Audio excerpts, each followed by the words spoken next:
The following contains elements of horror that may be too intense for some. Viewer discretion is advised.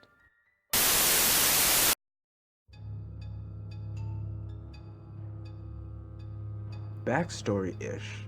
I'm a 20-year-old female from South Florida. I lived in Mississippi most of my life, in the middle of the woods up until Hurricane Katrina, so I was used to very simple, quiet places. When I moved here with my mom, fall 2005, I was 10. We moved to a small neighborhood. It was near two main roads, so it wasn't very quiet. The house was sitting on the front corner in the neighborhood entrance. There's still a small corner store at the entrance that many people walk/bike to, so you could say we got a lot of traffic. My room was very small, like I think 9 by 10, but suitable for a 10-year-old girl. There were two windows in the room. One small one on the left side of the room, and one large one on that wall parallel to the door. The window was mostly covered by a very large tree, which is still standing, but you can see part of the sidewalk. Basically, if you were passing and could see into my room, you'd have to know where to look. The events that took place are the reasons I can't have uncovered windows, ever. And I can't look out of a window at night without becoming so fearful, I cry. It was maybe a year or so after we'd moved into the house, and my family and I were becoming very accustomed to the life South Florida offered. I'd always been an outgoing, pretty girl. Many people told me so.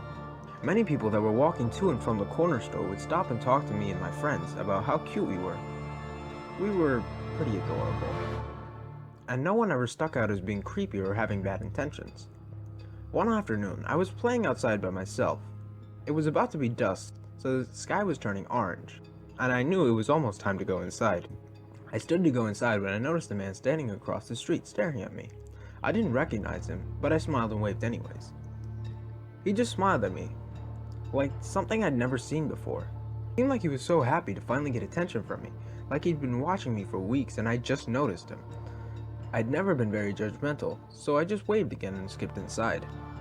This went on almost every time I was playing outside, always around the same time in the evening.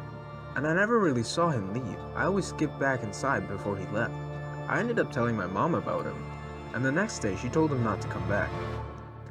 I didn't see him for a few days, so I didn't think anything was strange. So I forgot.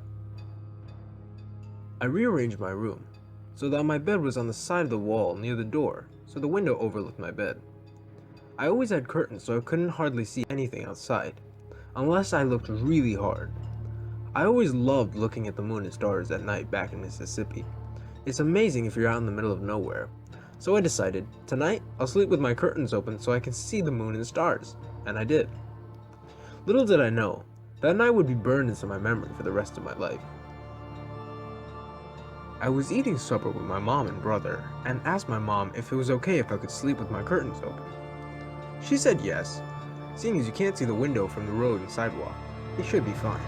I was so excited, I even went to bed early that night. I watched TV until I was sleepy enough to drift off to sleep. I woke up and automatically felt a sense of fear. I didn't know why, so I didn't move. My back was to the window so I could see the light that was cast by the moon. My breath caught immediately. I had never been so terrified in my life. A silhouette of a man was standing just outside my window. Just talking about this now gives me chills and is making me want to throw up. I rolled over to see the man that I had seen outside my house so many days. I gasped. I screamed and I ran to my mom's room frantically, telling her what happened. She shushed me and told me it was all a bad dream. I told her it wasn't. That I wasn't just dreaming. She got out of bed and went to search outside, but found nobody there. I slept in my mom's room for the rest of the night. The next day, after school, I went to my window with my friends. They didn't know, and still don't, and found a piece of fabric that looked like a makeshift handkerchief. It didn't belong to my brother or my mom. So, Mr. Man, let's not ever meet again.